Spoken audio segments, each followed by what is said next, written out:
My name is Torstein Gimnes Are, the Chief Information Security Officer of Norsk Hydro. We cover the whole value chain of aluminum production and then also making products for automotive and building industries.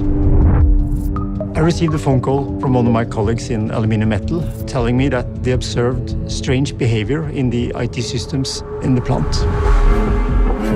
The whole plant was attacked at the same time, but the steering panels behind me here both went black, so you had nothing to steer the production after.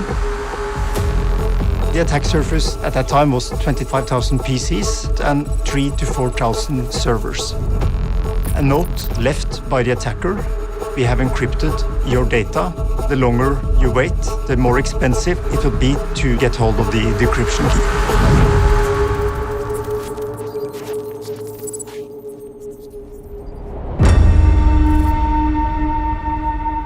In 2020, the world was struggling.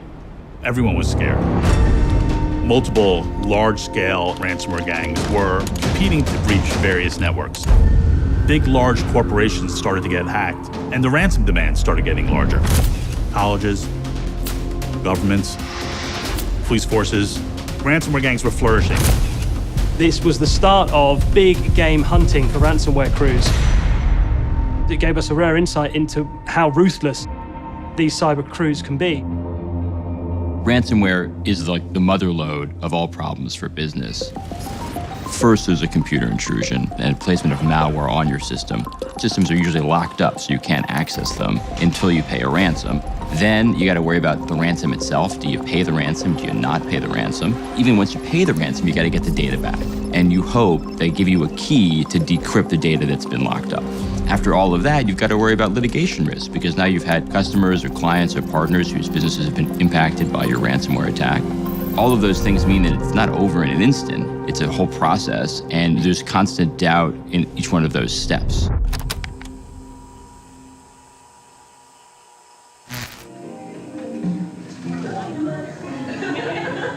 Congratulations, Shayla. Yeah, really? The degree of Doctor of Medicine, with conferred upon Shayla Fallakis, so that's me.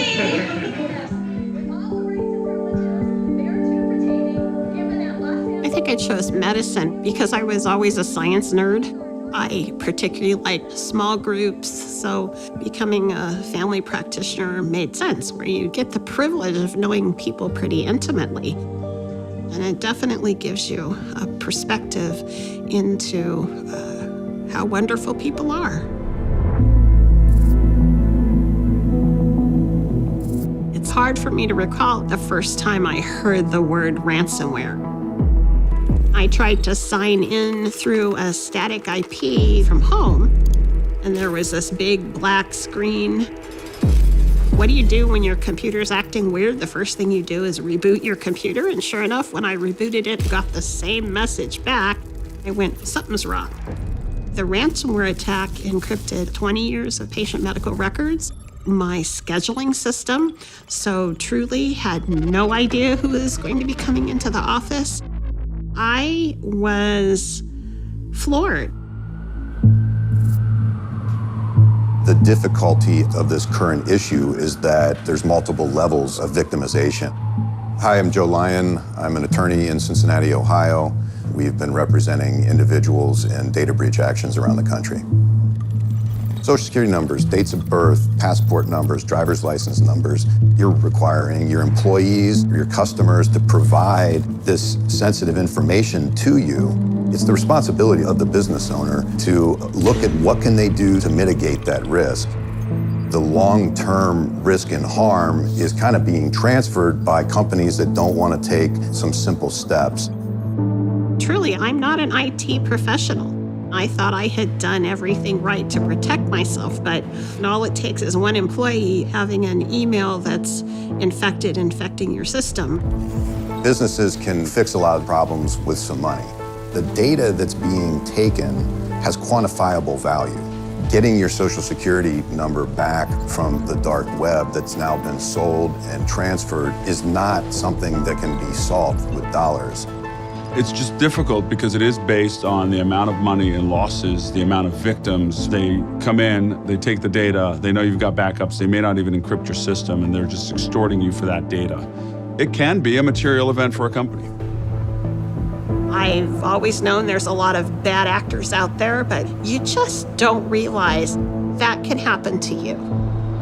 I thought ransomware was aimed at large cities and big hospital systems. Why would they hit a dinky little doctor's office? But nope, they go after everybody.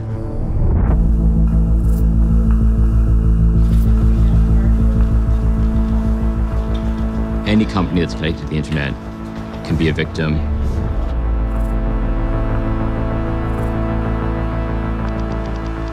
Indeed, anyone connected to the internet can be a threat to others. There is hunters and hunted on both sides. Day to day, when they're sitting behind non-extradition countries like Russia and Ukraine, the hunters are the hackers, and the hunted are the companies and the rest of us. Society doesn't understand the fragility of critical systems. They are inextricably linked with computer systems now. They cannot function without them.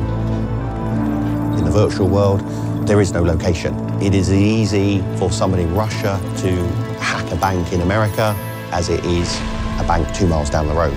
There's no borders in criminality anymore. Hello, my name is Peter Levashov. I'm a former cyber criminal, yes. So because I don't break law anymore, and now I stuck in the United States with you guys. Hi, everyone. I can do spam for you, and I send it to my own database. I was involved in all type of spam I can find. So it's pharmacy spam. Basically, men like to buy Viagra in internet. I am not sure why. So I have a small botnet with 2 bots.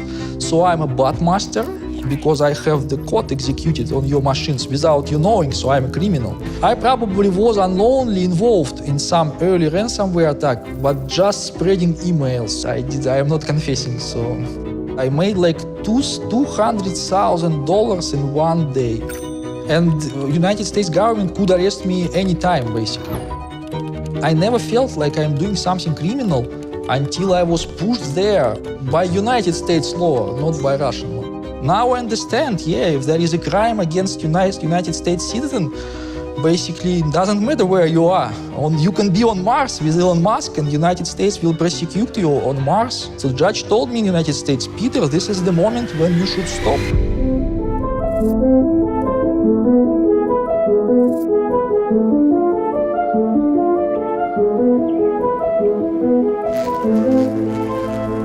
My name is Arkady Buk. I'm an attorney practicing for 20 years, specifically on the federal cases.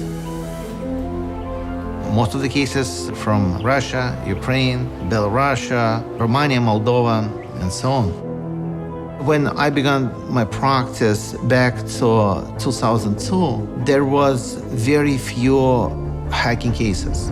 In my first case, accused a Russian hacker, charges of some $12 million stolen. The hackers felt that I talk the same language, things related to computer, math, a certain level of logic. They start recommending me, they start coming to the office, and as a result, they brought other smaller and larger fish. The number of hackers in the Russian-speaking community grew substantially. They found for me the best United States lawyer in my cases, and it was and it is still Arkady Buk. Hundreds and hundreds different cases through all his career. He showed me the weak places in my case, and he told me how I should shake it. This is the most important for me. As someone who grew up in a Russian-speaking culture, Russian-speaking cybercrime has been a social moment. Russia lost 27 million in the Second World War. Most of them were men. So a lot of us actually grew up without fathers. Father is pretty much someone who teaches you the rules. Это так. Посмотри. Итак.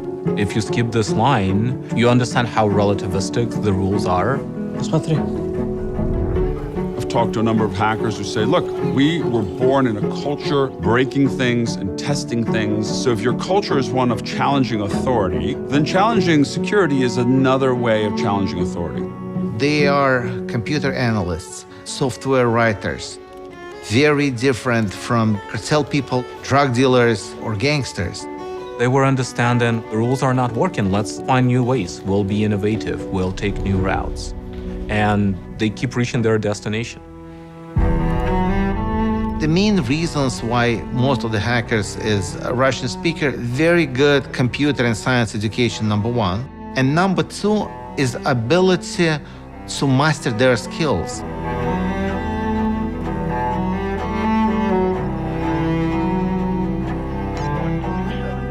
Here in the United States, if you'll try to penetrate the system, the possibility you're going to get prosecuted and arrested is extremely high.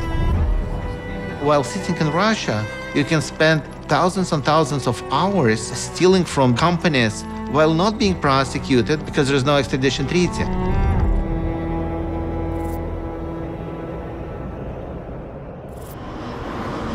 I remember I was reading the news and the US had just announced sanctions and indictments against Russian hackers. I looked it up and there is a cyber most wanted list. I started thinking about these people and wondering how they feel being named and shamed on the world stage. The number one person we wanted to speak to was Maxim Yakubets. He is alleged to be the leader of a cybercrime group called Evil Corps. We managed to find an address for him in Moscow. We went to his house and knocked on his door, but he wasn't there. His dad answered. He gave us this incredible rant. Вы сегодня объявили его преступником. На каком основании? Где доказательства его преступления? And I'll always remember his right eye was twitching the whole time. You seem very upset by the US and the UK's accusations. Меня огорчает, потому что я считал Америку большой страной, а ищет виноватых в том или ином деянии, крайнего. His son had been held up as the poster boy of Russian cybercrime. It was amazing to hear, not from Yakubets, but from someone obviously very close to him, what it means for him to be on these lists. They genuinely believe that the US has caused Russia so much harm that what they're doing is actually a good thing. I have my experience, and my experience is quite big because I was providing service for like thousands of different, you can call them hackers. And I was never hiding my patriotic feelings about Russia. I was support my country all my life. There are videos of them driving supercars with their pet tigers. Their number plates even translate to thief. Russians have viewed cybercrime and cybercriminals as a national asset. But the challenge here is that the majority of critical infrastructure is owned and operated by private companies, many of which don't even know that they're compromised right now because they have hackers moving through their systems as we speak, who instead of just burglarizing an environment want to use that environment to attack everything it touches. They're learning how your water system works, how your electric system works to try to make the most money. The landscape has shifted where the victim company would look at a cyber attack as a nuisance. Instead of it being a nuisance, it actually stops the business from working. So we first heard about what happened to Norsk Hydro when they put out a press release saying they've had to suspend production at loads of their facilities that produce aluminium. A really important company that makes a lot of things that we use had been effectively brought to their knees by a cyber attack. First thing I did was to call the contact for the corporate emergency team so that we could take control of the situation. Within the corporate emergency team, we made a decision not to go into dialogue with the attacker and not to pay any ransom.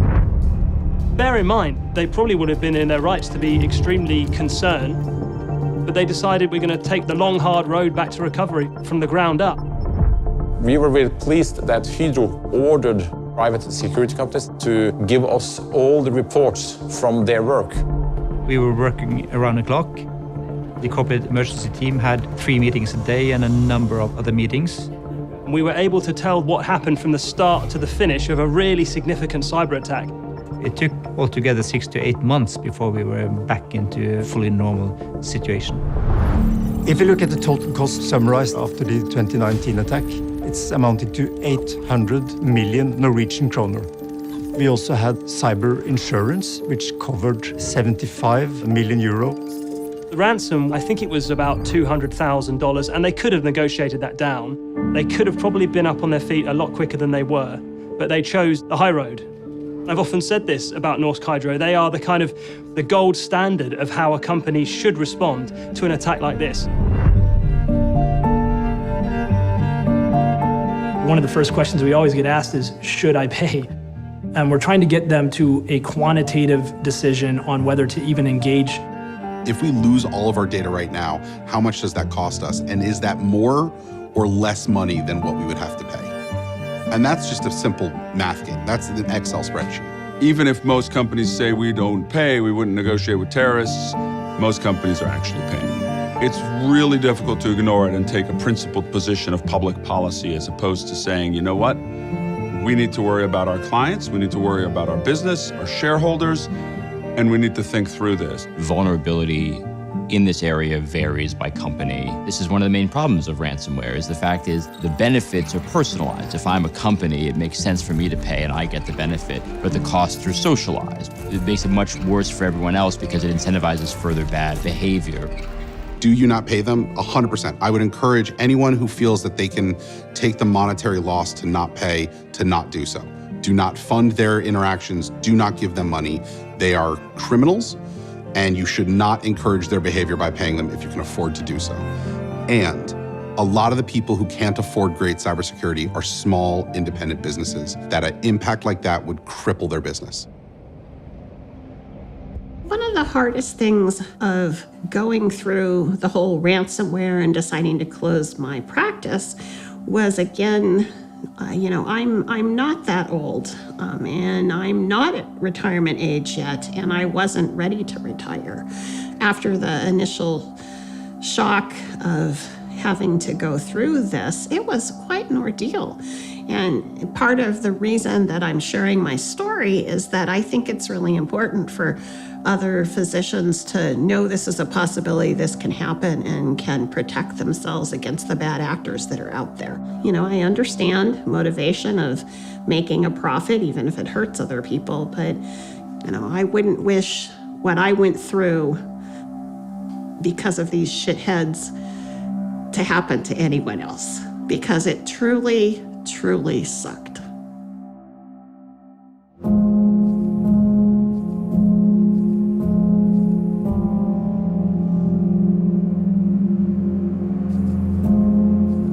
If I could wave a wand and change our opinion on the ransomware issue, it wouldn't be as simple as, okay, people care. It would be how people perceive it. We should be really looking at these things as attacks on us. Most people in the free world had a sense of security. Ransomware really undermines that sense of security because all of a sudden, a business is shut down. This was done with the healthcare system. People couldn't get the healthcare they needed because the records were locked up. They have to turn patients away because their X-ray machines have been encrypted. We've had scenarios where people can't get their cancer results because they've been encrypted. It's not just about data. It's losing hours and hours of sleep. It's stress. It causes health issues to the people having to deal with this. It's a very devastating real-world attack. It's not surprising that people are moving more and more into cybercrime because you're seeing people living the high life and you want a piece of that. Here's a profession where from the comfort of your home, you can cause mayhem around the world and you can earn a lot of money. They are able to distance themselves from this moralistic social framework. They don't care. That's why they're successful.